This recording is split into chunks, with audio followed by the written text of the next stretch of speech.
ವೀಕ್ಷಕರೆಲ್ಲರಿಗೂ ದೈನಿಕ ರಾಶಿ ಫಲ ವಿಶೇಷ ಕಾರ್ಯಕ್ರಮಕ್ಕೆ ಸ್ವಾಗತ. ಇವತ್ತಿನ ಈ ವಿಡಿಯೋದಲ್ಲಿ ನಾವು ವರ್ಷ 2026 ಜೂನ್ ತಿಂಗಳಿನ 5ನೇ ತಾರೀಕಿನ ದಿನ ಮಕರ ರಾಶಿಯ ಫಲಗಳನ್ನು ತಿಳಿದುಕೊಳ್ಳಲಿದ್ದು, ಈ ದಿನ ಮಕರ ರಾಶಿಯ ಜಾತಕದವರ ಪಾಲಿಗೆ ಹೇಗೆ ಸಾಬೀತಾಗಲಿವೆ, ಈ ದಿನ ಗ್ರಹ ನಕ್ಷತ್ರಗಳ ಸ್ಥಿತಿಗತಿಗಳೇನು ಮತ್ತು ಇಲ್ಲಿ ಉಂಟಾಗಲಿರುವ ಯೋಗಗಳ್ಯಾವುವು, ಈ ಯೋಗಗಳ ಪ್ರಭಾವ ನಿಮ್ಮ ಮೇಲೆ ಹೇಗೆ ಕಾಣಿಸಿಕೊಳ್ಳಲಿದೆ, ಜೊತೆಗೆ ಈ ದಿನಗಳಂದು ನೀವು ಹೊಂದಿರಬೇಕಾದ ಎಚ್ಚರಿಕೆ ಏನು ಅನ್ನೋದೆಲ್ಲವನ್ನ ವಿಸ್ತಾರ ರೂಪದಲ್ಲಿ ಇಲ್ಲಿ ತಿಳಿದುಕೊಳ್ಳೋಣ. ಮಾಹಿತಿ ತಿಳಿದುಕೊಳ್ಳುವುದಕ್ಕೂ ಮುನ್ನ ನಮ್ಮ ವಿನಂತಿ ಎಂದರೆ, ನೀವಿನ್ನೂ ನಮ್ಮ ಚಾನೆಲ್ ಸಬ್ಸ್ಕ್ರೈಬ್ ಮಾಡಿಲ್ಲವೆಂದರೆ ದಯವಿಟ್ಟು ಈಗಲೇ ನಮ್ಮ ಚಾನೆಲ್ ಅನ್ನು ಸಬ್ಸ್ಕ್ರೈಬ್ ಮಾಡಿ. ಹಾಗೆ ನಿರಂತರ ವಿಡಿಯೋ ಅಪ್ಡೇಟ್ಸ್ಗಳಿಗಾಗಿ ಪಕ್ಕದ ಬೆಲ್ ಐಕಾನ್ ಕ್ಲಿಕ್ ಮಾಡಿ.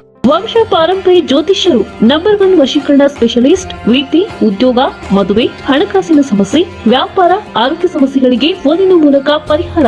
ಇಂದೇ ಕರೆ ಮಾಡಿ. ವೀಕ್ಷಕರೇ, ದೈನಿಕ ರಾಶಿ ಫಲಗಳನ್ನು ತಿಳಿದುಕೊಳ್ಳುವುದಕ್ಕೂ ಮುನ್ನ ಈ ದಿನ ಗ್ರಹ ನಕ್ಷತ್ರ ತಿಥಿಗಳ ಮಾಹಿತಿ ಮತ್ತು ಯೋಗಗಳ ಕುರಿತು ನೋಡೋಣ.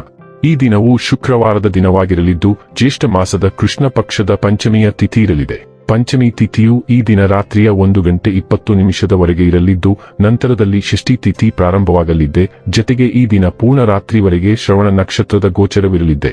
ಜೊತೆಗೆ ಈ ದಿನ ಬೆಳಿಗ್ಗೆಯ 9:43 ಬ್ರಹ್ಮ ಹೆಸರಿನ ಯೋಗ ಇರಲಿದ್ದು, ನಂತರದಲ್ಲಿ ಇಂದ್ರ ಹೆಸರಿನ ಯೋಗ ಪ್ರಾರಂಭವಾಗಲಿದೆ. ಇನ್ನು ಈ ದಿನ ಚಂದ್ರದೇವನು ಮಕರ ರಾಶಿಯಲ್ಲಿ ಗೋಚರಿಸಲಿದ್ದೆ, ಅದೇ ಸೂರ್ಯದೇವನು ಈ ದಿನ ವೃಷಭ ರಾಶಿಯಲ್ಲಿ ಗೋಚರಿಸಲಿದ್ದಾನೆ.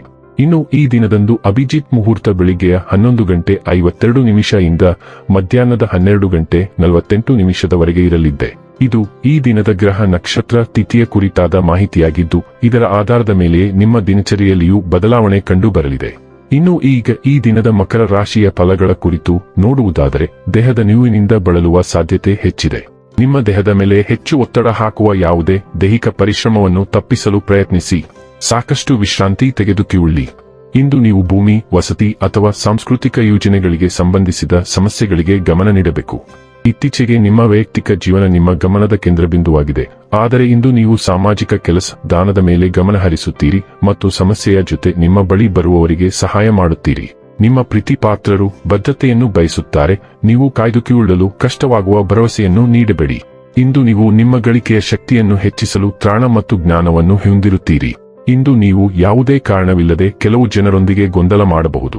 ಹಾಗೆ ಮಾಡುವುದರಿಂದ ನಿಮ್ಮ ಮನಸ್ಥಿತಿ ಹಾಳಾಗುತ್ತದೆ ಮತ್ತು ಅದು ನಿಮ್ಮ ಅಮೂಲ್ಯ ಸಮಯವನ್ನು ಸಹ ವ್ಯರ್ಥ ಮಾಡುತ್ತದೆ. ನಿಮ್ಮ ವೈವಾಹಿಕ ಜೀವನಕ್ಕೆ ಸಂಬಂಧಿಸಿದಂತೆ ಇಂದು ವಿಷಯಗಳು ನಿಜವಾಗಿಯೂ ಅಸಾಧಾರಣವಾಗಿರುತ್ತವೆ. ನೀವು ಇಂದು ಕೆಲಸ ಮತ್ತು ವಿನೋದವನ್ನು ಸಮಾನ ತೀವ್ರತೆಯಿಂದ ತೆಗೆದುಕೊಳ್ಳಲು ಸಿದ್ಧರಿದ್ದೀರಿ. ಇದು ನಿಮ್ಮ ದಿನದ ಥೀಮ್ ಎಂದು ತೋರುತ್ತದೆ ಮತ್ತು ಇದು ಸಂಪೂರ್ಣವಾಗಿ ಸೂಕ್ತವಾಗಿದೆ. ದಿನವು ನಿಯಮಿತ ಕೆಲಸದ ದಿನಚರಿಯೊಂದಿಗೆ ಪ್ರಾರಂಭವಾಗಬಹುದು, ಆದರೆ ಆಪ್ತ ಸ್ನೇಹಿತರು ಮತ್ತು ಕುಟುಂಬದೊಂದಿಗೆ ಆಚರಣೆಯೊಂದಿಗೆ ಕೊನೆಗೊಳ್ಳಬಹುದು. ನಿಮಗೆ ಉತ್ತಮ ಹಾಸ್ಯ ಪ್ರಜ್ಞೆ ಇರುವುದರಿಂದ ನೀವು ದೊಡ್ಡ ಪ್ರಮಾಣದ ಕಾರ್ಯಕ್ರಮಗಳನ್ನು ಸಹ ಆಯೋಜಿಸಲು ಆಯ್ಕೆ ಮಾಡಬಹುದು. ಆರೋಗ್ಯ ಮತ್ತು ಸ್ವಾಸ್ಥ್ಯ ಬಗ್ಗೆ ತಿಳಿದುಕೊಳ್ಳೋಣ. ನೀವು ದೈಹಿಕವಾಗಿ ಸೂಕ್ಷ್ಮವಾಗಿರಬಹುದು, ಆದ್ದರಿಂದ ನಿಮ್ಮ ಹೊಟ್ಟೆ ಮತ್ತು ಕೀಲುಗಳ ಬಗ್ಗೆ ಹೆಚ್ಚಿನ ಕಾಳಜಿ ವಹಿಸಿ. ಶಾಂತ, ಬೆಂಬಲ ನೀಡುವ ಸಂಬಂಧಗಳ ಮೇಲೆ ಕೇಂದ್ರೀಕರಿಸಿ ಮತ್ತು ಒತ್ತಡವನ್ನು ತಪ್ಪಿಸಲು ಪ್ರಯತ್ನಿಸಿ.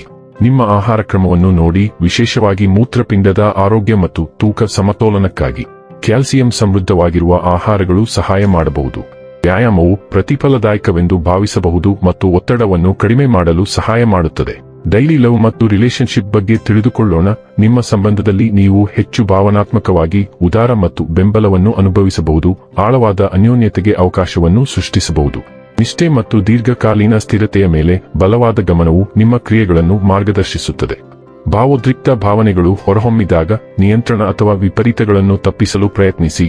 ಸ್ಪಷ್ಟ ಸಂವಹನ ಮತ್ತು ಪರಸ್ಪರ ಗೌರವವು ಯಾವುದೇ ವಿಭಿನ್ನ ಅಭಿಪ್ರಾಯಗಳನ್ನು ಸೊಬಗಿನಿಂದ ನ್ಯಾವಿಗೇಟ್ ಮಾಡಲು ನಿಮಗೆ ಸಹಾಯ ಮಾಡುತ್ತದೆ. ವೃತ್ತಿ ಮತ್ತು ಹಣ ಬಗ್ಗೆ ತಿಳಿದುಕೊಳ್ಳೋಣ. ಇಂದು ನಿಮ್ಮ ವೃತ್ತಿ ಜೀವನವು ಅಂತಃಪ್ರಜ್ಞೆ ಮತ್ತು ಸ್ಪಷ್ಟ ಚಿಂತನೆಯ ಸುಗಮ ಸಮತೋಲನದಿಂದ ಬೆಂಬಲಿತವಾಗಿದೆ. ಮೇಷ ರಾಶಿಯಲ್ಲಿ ಚಂದ್ರನು ನಿಮ್ಮ ಉತ್ಸಾಹ ಮತ್ತು ಉತ್ಸಾಹವನ್ನು ಹೆಚ್ಚಿಸುತ್ತಾನೆ, ಆದರೆ ಕರ್ಕಾಟಕ ರಾಶಿಯಲ್ಲಿ ಸೂರ್ಯ ಸಹಾನುಭೂತಿಯ ಮೂಲಕ ಇತರರೊಂದಿಗೆ ಸಂಪರ್ಕ ಸಾಧಿಸಲು ನಿಮಗೆ ಸಹಾಯ ಮಾಡುತ್ತಾನೆ. ನೀವು ಆಲೋಚನೆಗಳನ್ನು ಚೆನ್ನಾಗಿ ವ್ಯಕ್ತಪಡಿಸುತ್ತೀರಿ, ಬೆಳವಣಿಗೆ ಮತ್ತು ಸ್ಪಷ್ಟತೆಯನ್ನು ತೋರಿಸುತ್ತೀರಿ. ನಿಮ್ಮ ಒಳನೋಟಗಳು ನಿಮ್ಮನ್ನು ಬುದ್ಧಿವಂತ, ಅರ್ಥಪೂರ್ಣ ನಿರ್ಧಾರಗಳ ಕಡೆಗೆ ಮಾರ್ಗದರ್ಶನ ಮಾಡುತ್ತವೆ. ಇನ್ನು ಕೊನೆಯದಾಗಿ ಈ ದಿನ ಮಾಡಿಕೊಳ್ಳಬೇಕಾದ ಉಪಾಯಗಳ ಕುರಿತು ನೋಡುವುದಾದರೆ, ಕುಷ್ಠರೋಗದಿಂದ ಬಳಲುತ್ತಿರುವ ಜನರಿಗೆ ಸಹಾಯ ಮತ್ತು ಸೇವೆ ಮಾಡುವುದು, ಶ್ರಾವಣ ಮತ್ತು ಮಾತಿನ ದುರ್ಬಲ ಜನರನ್ನು ನೋಡಿಕೊಳ್ಳುವುದು ಉತ್ತಮ ಆರೋಗ್ಯವನ್ನು ಸಾಧಿಸಲು ಸಹಾಯ ಮಾಡುತ್ತದೆ. ವೀಕ್ಷಕರೇ, ಇದಾಗಿತ್ತು ಮಕರ ರಾಶಿಯ ಜಾತಕದವರ ದೈನಿಕ ರಾಶಿ ಫಲದ ಮಾಹಿತಿ. ಮಾಹಿತಿ ಇಷ್ಟವಾದರೆ ವಿಡಿಯೋವನ್ನು ಲೈಕ್ ಮತ್ತು ಶೇರ್ ಮಾಡಿ. ಹಾಗೆ ಚಾನೆಲ್ ಸಬ್ಸ್ಕ್ರೈಬ್ ಮಾಡುವುದರ ಜೊತೆಗೆ ನಿರಂತರ ವಿಡಿಯೋ ಅಪ್ಡೇಟ್ಸ್ಗಳಿಗಾಗಿ ಪಕ್ಕದ ಬೆಲ್ ಐಕಾನ್ ಕ್ಲಿಕ್ ಮಾಡಿ.